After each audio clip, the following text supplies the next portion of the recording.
Actually, it was just a few weeks after I was at that conference last year that many of us left campus for spring break. We thought. And boy, did that turn into something a little bit different. We had no idea what was going to happen. But while you left for a week of break, my family and I left campus for something different. We left to finish a family project that had stretched over several years. It was a tour of the great barbecue regions of the United States. Now, I got this idea several years ago, and my wife Lisa was not sure about it. She's the sane and balanced one in the family. She pointed out that our kids might be a little too young to appreciate it fully, and barbecue isn't the cheapest thing around. Challenge accepted. I got to work. I began to educate my sons about barbecue, what barbecue really is. As they say in the South, barbecue is a verb, not a noun. I worked on helping them learn to distinguish good barbecue from other things that get labeled as barbecue. And I started selling them on the idea of this family project, and it totally worked. They got excited, and they lobbied my wife for me, so she got on board as well. And away we went. We started in Kansas City, where I grew up, so we'd go back there, and we had brisket burnt ends in the legendary Arthur Bryant's, just a few blocks down from the historic 18th and Vine district. We ate burnt ends at Joe's Kansas City Barbecue in the suburbs. And those of you who are not barbecue, I see a few Midwesterners. Yeah, okay, some of you are with me here. Those of you who hear like burnt ends, that sounds terrible. No. This is the part of the brisket that gets extra smoked, extra bark, that thick outer layer where all the flavor is, and then they cut them up. And then they soak them in sauce for hours. And then they make an open-faced sandwich with them. And we've got a long time till lunch yet, if you're tracking. So we did Kansas City. We went to Memphis for ribs at Central Barbecue and at the barbecue shop. We tried them both dry and wet, they call it, with the sauce. At Payne's in Memphis, I was the only one I ate most of the chopped pork sandwich with mustard slaw. My family couldn't get past the yellow mustard slaw. I found it great. We went to Helen's in Brownsville, Tennessee. There is no reason to go to Brownsville, Tennessee, other than Helen's, as far as I'm able to figure out. But we went there. A woman runs the pit there, which is kind of a rare thing. And as we were standing, one of my sons and I were standing in there waiting for our food, he got very amused because underneath the window where you order, or above it, I'm not sure, there was a sign that said no smoking. And that seemed incredibly out of place in a barbecue restaurant. And as it turned out, maybe they were following their sign a little too much. We stopped at a trailer on exit 87 off I-40 between Memphis and Nashville called Exit 87 Barbecue, and we there ate one of the best pulled pork sandwiches I've ever had. We ate stunningly good dry rub ribs at Peg Leg Porker in downtown Nashville. As we were waiting in line and then ordered our food, they're bringing in carts with racks of ribs right off the smoker. It was amazing. We went to North Carolina. Those of you not from that part of the world may not understand this, but we ate Eastern Carolina whole hog pulled pork at Wilbur's, where the local government actually modified their air quality laws to give Wilbur's an exception to keep burning wood to smoke those hogs. I appreciate it when government prioritizes what really matters in this world. We had Western Carolina pulled pork shoulder at Barbecue Center and at Lexington Barbecue, along with their famous red slaw. Actually, if I'm going to confess truthfully, we hit Wilbur's, Barbecue Center, and Lexington Barbecue all in one day. And so, just about a year ago, we loaded up the van and we headed south. It was time to complete the project. We were going to Texas. But, of course, along the way, we had to hit Jim and Nick's in Gardendale, Alabama for the Alabama white sauce, and then, like 20 minutes later, Bob Sykes in Bessemer for pork cooked on an open pit right over the fire right there in the lobby. But mainly last March, we were heading for Texas. Now, some of you, those of you who are spiritual, are thinking that I take barbecue way too seriously. You're wrong. But I can understand why you might think that way. If you really want to know about people who take barbecue seriously, you have to understand Texas a little bit. Texas Monthly magazine is published from the state capital of Austin. It reaches over 20 million people each month. And being good Texans, they have a full-time barbecue editor. He's written a book on Texas barbecue. It's really thick. It's called The Profits of Smoked Meat. In the front and in the back, it has a map of the state with color-coded icons for all of the barbecue places. Color-coded not based on the meat they serve, but the kind of wood they use to smoke the food. Every couple of years, Texas Monthly lists the top 50 barbecue spots in Texas. And when they say in Texas, the best in Texas, they mean the best in the world. They actually rank the top 10. Those folks in Texas take barbecue seriously, especially their beef brisket. Traditionally, you get it sliced, pencil thick, as President Loper knows. And they wrap it in butcher paper.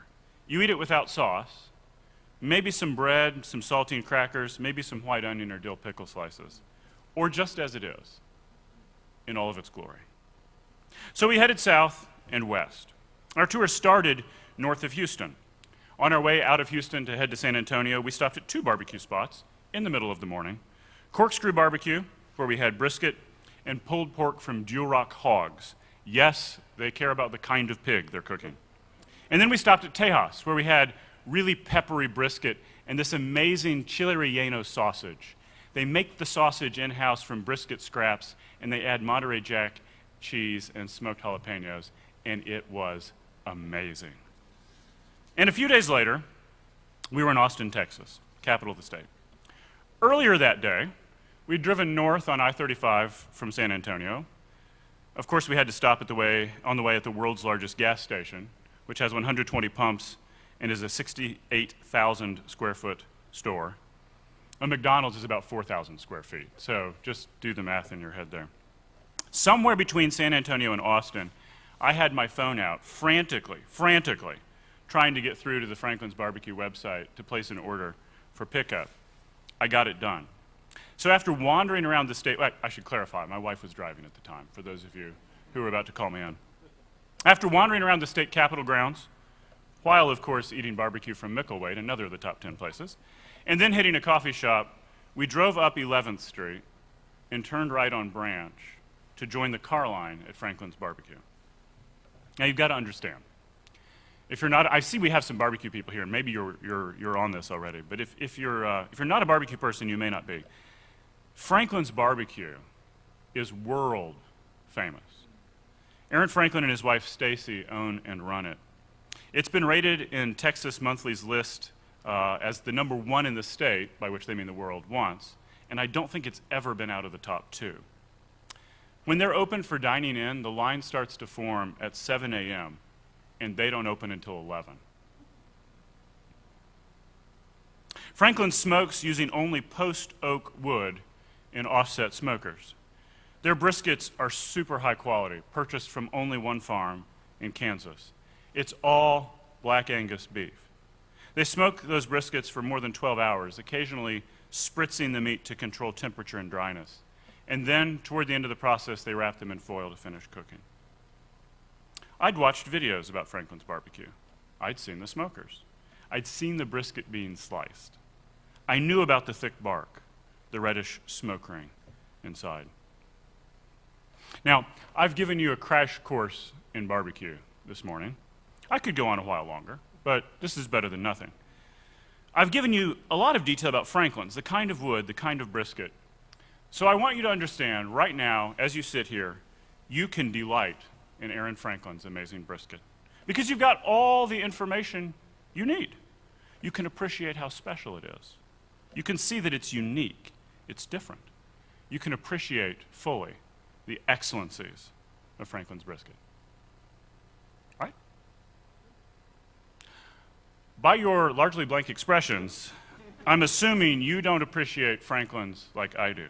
So let me try again. Okay, I'll tell you about our experience of eating the brisket. There wasn't a great place to dig in right there, and so we decided to head for our hotel about 20 minutes north of Franklin's. So about 20 minutes later, we're checked in. We get there. The layers, multiple layers of butcher paper around the beef are completely soaked through now with wonderful beef fat. That is not gross. That's good barbecue. So we unwrapped the barbecue. Like, we're not going to mess around with, like, putting the luggage away and stuff. We unwrapped the barbecue and started divvying it up. But I was running a little behind the rest of the family. And you got to understand, this was our 4th stop, all in the Texas Monthly Top 10. But from the general silence coming from the rest of my family, punctuated periodically by, apparently this brisket was something special. And then I got my piece, glistening with rendered fat. I almost brought a photo to show you, but that seemed a bit over the top. Oh, that's where I'm going to draw the line. A thick, dark bark on the outside. It actually still crunched when you bit into it. And then right under that crunch, so tender it would fall apart when you just picked it up. Salty, beefy, smoky, without question, the best brisket I'd ever tasted. It's still a half-hour lunch. There was Franklin's special barbecue sauce with a little espresso in it, but I'm pretty sure it would have been a venal sin at least to mess up that brisket with that sauce. That brisket was meant to be eaten slowly and thoughtfully. I like to think that when God created the cow, he looked down through history. And he saw that one day, in the early 2000s, Aaron Franklin would start smoking beef. And God saw that there would come a day when the cow would receive its due respect. When the cow would be treated with the dignity it deserves. I like to think that when God made the cow, Franklin's barbecue was on his mind.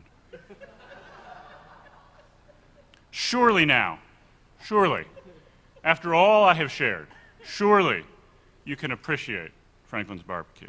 Surely you are feeling inside what I'm feeling inside as I think about that. Well, probably not.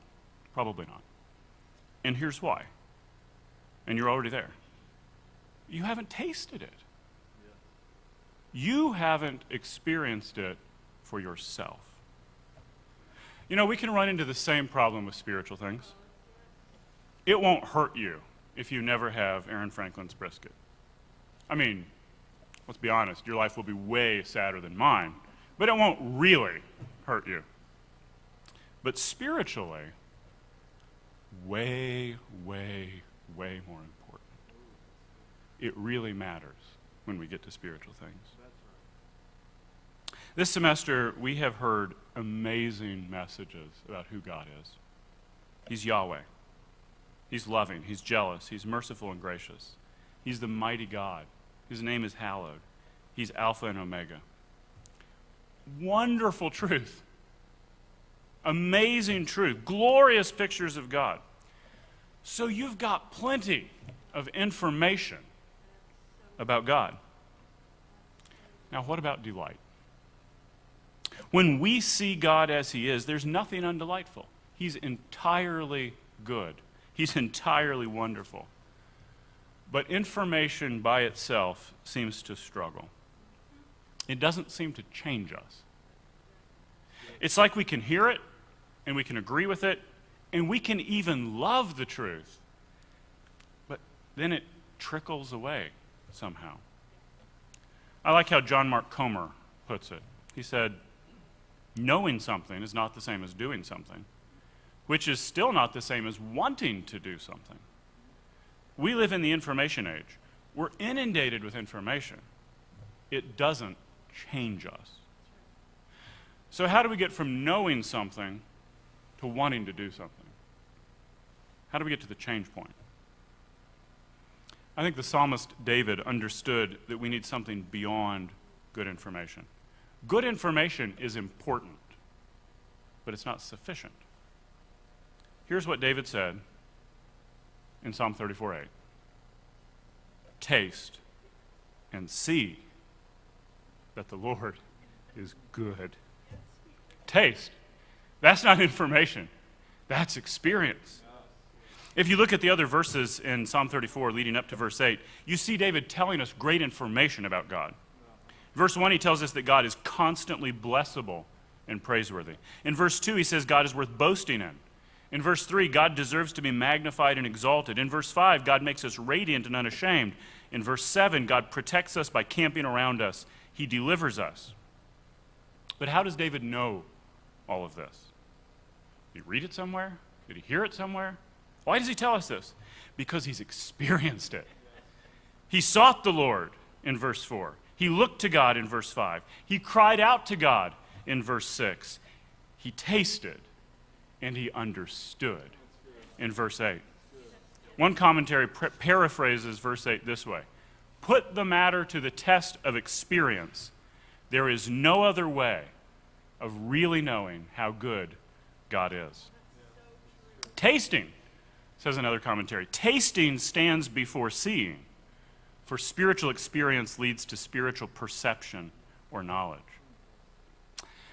This can sound really wrong to us. We live in a Christian era dominated, especially here in the West, I think, by an emphasis on mental transaction. Believe the right stuff, you're okay. You know what I'm talking about? Say the right words, believe the right stuff, and you get an elevator ticket to heaven when you die. Here at GBS, we're in a pietist tradition that says, hold that thought, you've also got to do some stuff. But we can still tend to connect doing with belief. Talking about doing stuff to demonstrate that we actually really do believe. This is such a dominant way of thinking that I feel compelled to clarify. I'm in favor of believing, okay? Scripture's pretty clear, believe on the Lord Jesus Christ and be saved. And I'm in favor of doing stuff because we believe. Jesus said, you're my friends if you do what I command you. Don't get too excited, even the demons believe and tremble, but still, doing stuff matters. I just don't think that information and doing stuff is the heart of relationship with God that Christianity can be. I don't understand what a relationship defined by believing propositions means, or one that's defined by following a set of rules. Those are good things. Those are necessary things. Those are dead in themselves. Typically, we think about sermons as a way of providing us with information to believe or practice. But my focus today is on something that goes beyond data. I think the Christian life centers on relational experience. God's metaphors in Scripture highlight this. Marriage and parenting, which are all over the Bible, are relational and experiential pictures. Now, nobody has to choose to delight in barbecue. I mean, I guess you have to choose to eat it, but the delight sort of just comes naturally. No one delights in barbecue after thinking through the options. What kind of meat? Beef, pork, mutton, chicken? Nobody delights after thinking through the various cuts. Do I want to roast a steak, a rib, brisket? What should we do? Should we roast? Should we fry? Should we boil? Should we bake? Should we smoke? Should we saute? That's not what we do. We delight in barbecue because we tasted it. We ate it. That's why we delight in barbecue. And then we don't like it because we think it's a morally good thing to do. We like it because it's good. And if you eat the quantities I ate a year ago, it's probably not morally good. On the other hand, it's true, delighting in God is morally good. And delighting in God probably will make sin look uglier and righteousness look better. But that's not why we delight in God. We delight in God because we taste and we see that He is really, truly good. Beyond all expectation. Better than we hoped for. That kind of good. So how? How do we delight in God? I want to talk about two practices that I think we can lean into as we learn to delight in God, or maybe as we practice delighting in Him. But first, just quickly, what if as you sit here right now, you think, I'm pretty sure I don't delight in God. Maybe some of us sitting here aren't even sure we want to delight in God. I'm not going to tell you, well, just decide to delight in Him, or act in faith and hope that desire catches up. Here's what I would recommend you do. Pray. Tell God, I don't desire you. I would like to desire you. Ask Him to create in you the desire for delight in Him. He is the creator, after all. And if you believe He created all of the universe but can't create delight in you, we've got some problems that we need to work through theologically. So if you're struggling even to want to delight, it starts there. Now, back to the two practices. First practice, quality time. Yes, devotions. Yes, that's included. But let's think about relationships for just a second. Do you think it would work out if I told my wife something like this? Hey, I'm going to spend a few minutes with you each morning, okay? And I'm going to ask you to talk to me for a little while, and then I'm going to talk to you. No, we're not going to interrupt each other. We're just going to have equal time. And then I'll see you next morning, same time, same place. And that's how you will know that I love you. A whole bunch. Good? That sound like delight to you? It doesn't sound like a continuing marriage, I'll tell you that. Or how about my kids? I have 3 sons. I love spending time with my sons. I can't put into words how badly it would kill me if they dropped by each morning for a few minutes and that's it. Like, hey, Dad, anything you want to tell me? No? Okay, I've got a list of things I'd like you to do for me and give me. Ready to listen? That sounds like hell as a parent. That's awful. Now, don't get me wrong. Just for the record, because this week I seem to be not very clear, I'm not against devotional time. In many ways, I think you could say I organize my life around my devotional time. I just think God would be really happy to spend time with us beyond devotional time. I think he'd be glad to talk to you while you're driving somewhere. Actually, I think he'd be okay just to be with you while you're driving somewhere. Or while you're working, while you're chilling, while you're on a date. Some of you, the scholars, are thinking, but I've taken the classes. I already know. He's omnipresent. Duh. All right. Okay, he's there. But are you aware that he's with you? I think he'd like that awareness. I think he'd be really happy for you to understand that you're with him wherever you go, whatever you do. I think he'd be really happy that as you go and do, you know you're with him and you know you're spending time with him. I'm trying to talk about cultivating an awareness, a state of mind, where any time he wants to speak with you, he doesn't need to send an earthquake for you to pay attention. A number of us were in a committee meeting yesterday afternoon, because that's what we do, because our lives are exciting. When we're not saving the world, we're in committee meetings. And as we're just going through the business of the committee, God stepped into the room.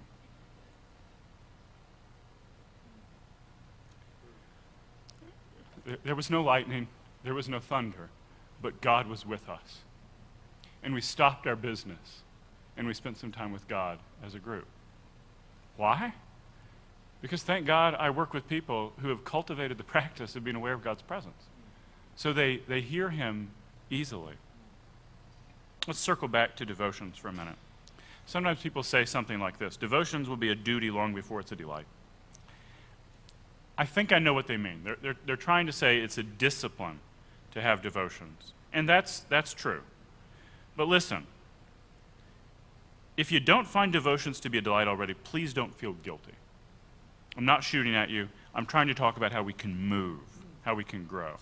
But I do wonder if there are some other things beyond just discipline at work when we think of time with God as drudgery. What are we expecting of our time with God? Who do we think we're spending time with? Did we think that way about dating? Like, oh, it's really hard to be with her, but they say this is how you prepare for marriage, so guess we're going to go spend a couple hours together. You think that way about friendships? I really don't want to hang out with them tonight, but relationships are supposed to be important. No. I wonder if it could be that our sense that devotional time is a duty comes from an incomplete picture of God.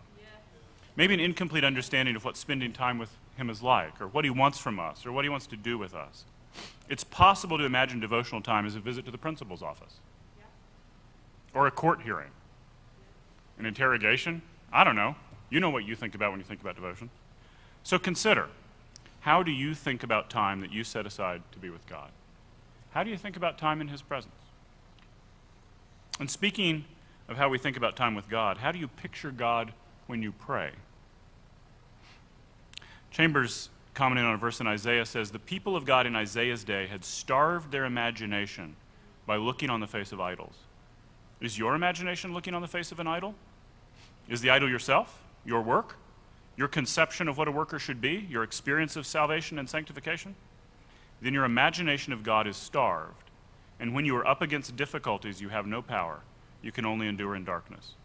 If your imagination is starved, do not look back to your own experience. It is God whom you need. Go right out of yourself, away from the face of your idols, away from everything that has been starving your imagination. Rouse yourself. Deliberately turn your imagination to God. One of the reasons of stultification, of dryness in prayer, is that there is no imagination, no power of putting ourselves deliberately before God. Sounds good, but how do we put that into practice? Well, how do you picture God when you pray? An oblong blur? That's the classic definition. Where do you picture him? Way up there somewhere? Or in the room with you? I'm not suggesting that you make God into a bumbling, grinning, grandfatherly figure. He is, after all, the sovereign God of the universe. But can you try to think about God being in the room with you as you pray? Can you think of him sitting there, listening to you, talking to you? Can you, in your spirit, reach out and touch him? Prayer is a way of seeking nearness with God, and that has implications for how we think about him and his presence as we talk with him. Not talk at him, not just to him, but with him. I like a story as an illustration of what I'm trying to say. There was an old Russian peasant who every day would slip into the church to sit and just do nothing, it seemed. The priest saw this every day, and he knew the peasant was poor and needed to be working, so he finally asked him, why did he waste time every day doing this? And the old peasant said, I look at him, and he looks at me, and we tell each other that we love each other. That's what I'm talking about. I want to challenge you, try seeing your devotional time with God not as something you just have to check off every day. Try to see it as quality time you spend with God. Try asking him what he wants you to do in that time. Try thinking of him as in the room with you. How does he look at you? What does he say? Will he sit there with you? Will he embrace you? And be careful if you think I'm being irreverent. My God walked this earth, and when he did, he welcomed children to come so he could put his hands on them and pray for them. He went into sinners' houses. He spent time with people considered outcasts and losers and rejects. I am very much inclined to think he's the hug-giving kind of God. I need to pause and say some of us have experienced multiple healthy relationships with parents, mentors, good friendships, and it's probably easier for us to think about spending time with God. It's probably easier to believe that God wants to be with you, that time with him is positive. But on the other hand, some of us, many of us, have lacked healthy, loving relationships. If you find yourself in this group, I want to say a few things specifically to you. First of all, don't blame yourself. I have never met someone who lacked good relationships because of their own decisions. Probably, if you're in this group, you've been failed repeatedly by other people in your life. Second, don't stay there. You can build healthy relationships.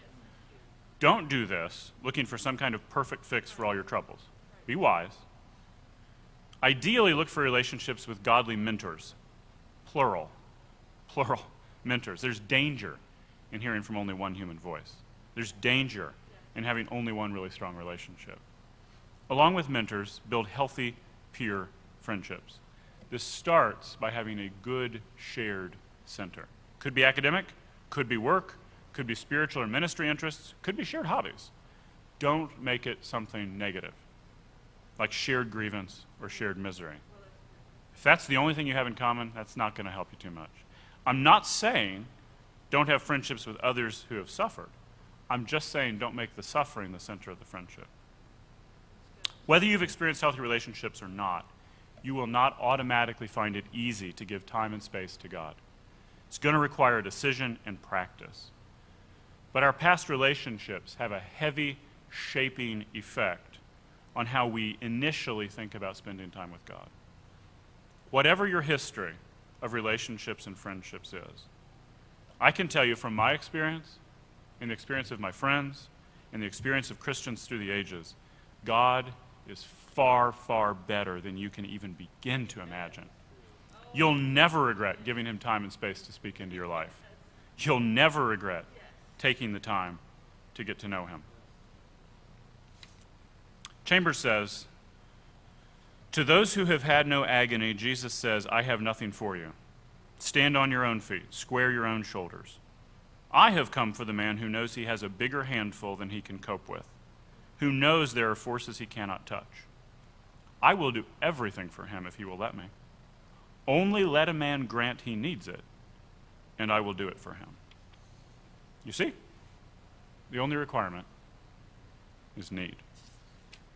Second practice, the spiritual discipline of celebration. Do you see God as a God who loves celebration?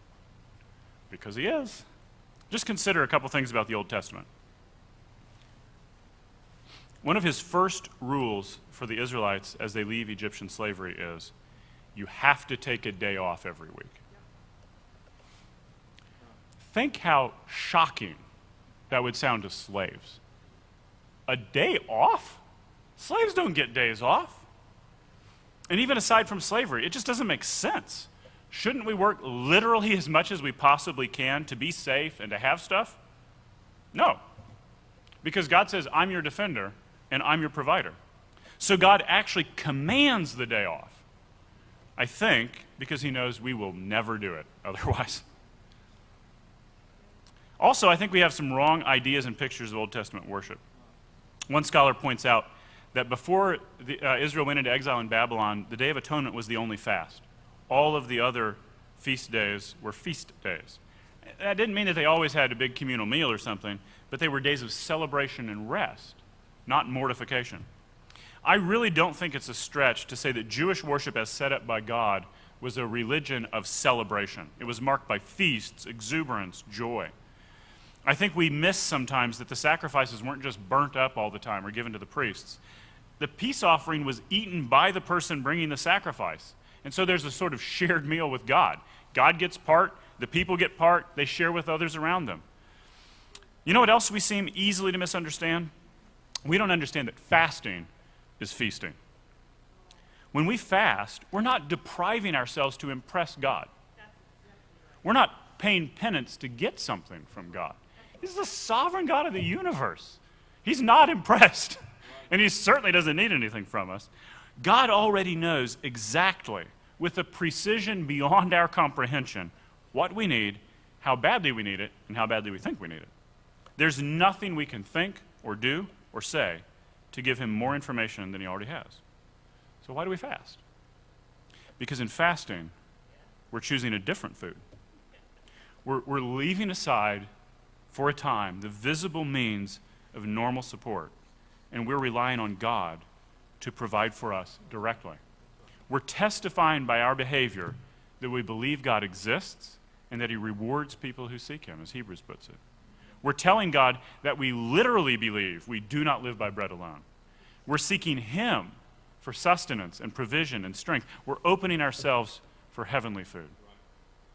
Here's another picture of celebration, not in the Old Testament law, but in history, in Nehemiah 8.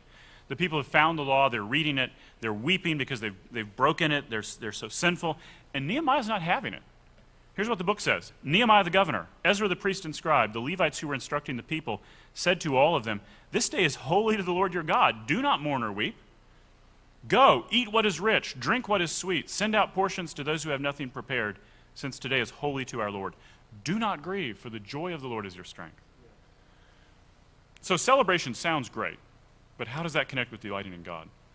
Here's what Dallas Willard said. Celebration is the completion of worship, for it dwells on the greatness of God as shown in his goodness to us. We engage in celebration when we enjoy ourselves, our life, our world, in conjunction with our faith and confidence in God's greatness, beauty, and goodness. We concentrate on our life and world as God's work and as God's gift to us. We easily forget that pleasure was God's idea, not Satan's, and not ours. C.S. Lewis nails this in the Screwtape Letters. Of course, I understand that our world is a place of sorrow and trouble very often. I'm not diminishing that. It's way beyond my scope today to work through how we can rejoice and celebrate even with troubles. I just want to share what Chambers says along that line. If God has made your cup sweet, drink it with grace. If he's made it bitter, drink it in communion with him. The point of celebration isn't that life is a party. The point is, every good and every perfect gift is from above, coming down from the Father of lights, with whom there is no variation or shadow due to change. We can live all of life constantly receiving good from our Father's hands. Maybe it is a party. I like parties. Maybe it's a real friendship. For those of us who are introverts, the solitude of an early morning. In my case, preferably in a dark room with coffee. The delight of a good book. All of this is gift. All of this we can celebrate. Whether I eat or drink, whatever I do, I can do all to the glory of God. Celebration especially involves community. We need relationships with others who are also tasting and seeing that the Lord is good. This includes conversation. I have friends who regularly talk about God with me, what he's doing in their lives and around them, what he's doing in our friendship, what we see him doing in our ministries. We talk about God's grace and his goodness. We celebrate him together. I told you earlier at length about our barbecue trip through Texas. Really, that trip captures for me a lot of what I'm trying to say here. The trip itself was an amazing gift from God. I mean, we were celebrating some of his good gifts as a family as a pandemic began. I understand today that sounds really stupid, but you got to understand at that time there were no lockdowns, there were no rules. It was just California and New York, and the rest of the country was sort of watching. What did happen, though, as we traveled, was that restaurants began to close their dining rooms. And that made it much easier for us to go to as many places as we went to, because places started doing takeout that normally wouldn't do takeout. No 4-hour lines for us. And as we ate all of this amazing barbecue, we did it together. We rated the places together with lengthy discussion. And my second son and I are still right about one of them, and everyone else is wrong.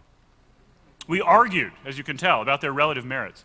We laughed together a lot. What we experienced as a family a year ago is just a little example of the kind of celebrating community we can have as we delight in God together. I'm not trying to spiritualize barbecue. I may not be above that. I'm just not going to do it now. I'm just highlighting how universal God's good gifts are when we learn to see them. Sometimes, the way we talk about delighting in God makes it sound like some part of what it means for us to be human has to shrivel up and go away. You've heard those testimonies, right? I used to want things, and now I don't want things anymore. That sounds so inspiring when you're young. Sometimes it sounds like we've been lobotomized, so we just don't care about anything anymore. Sometimes it sounds like we found some sort of intellectualized version of pleasure that floats outside the body, so that from our new, dry, scholarly perspective, we recognize the superiority of our position and look with disdain on everything that used to seem like pleasure. I hate that. I really hate that. God did not make us as brains and as an afterthought come up with the body. He made us as whole beings. And I believe that every capacity he gave us is intentional. Our ability to feel and to experience is part of God's creation. It's not some accidental part that has no place in our relationship with him. When Scripture talks about delighting in God, I believe that's a whole person experience. If we make delighting in God just intellectual, spiritual, ephemeral, if we cut it off from any aspect of what it means to be human, then we misunderstand what God wants for us. The full richness of life he created us for. God is amazing. He is totally delightful. There is nothing bad in him. As Dallas Willard liked to say, never let anybody tell you anything bad about God. The best life is not one with the accrual of lots of stuff. It's not one marked by fame, power, prestige. The best life is one spent delighting in him. not in a monastery or a cathedral, but in the ups and the downs of ordinary life. Actually, there is no such thing as ordinary life. All life is extraordinary because God's presence and power transform literally everything. So, today, taste and see that the Lord is entirely, completely good. No additives needed, no artificial sweeteners, no carbonation, nothing, just God. Taste, you'll see. Father. We're glad you joined us. God's Bible School and College prepares students for lives of ministry wherever God calls them. This content is possible because of the generous support of friends like you. To support GBSC, visit giving.gbs.edu. Thank you.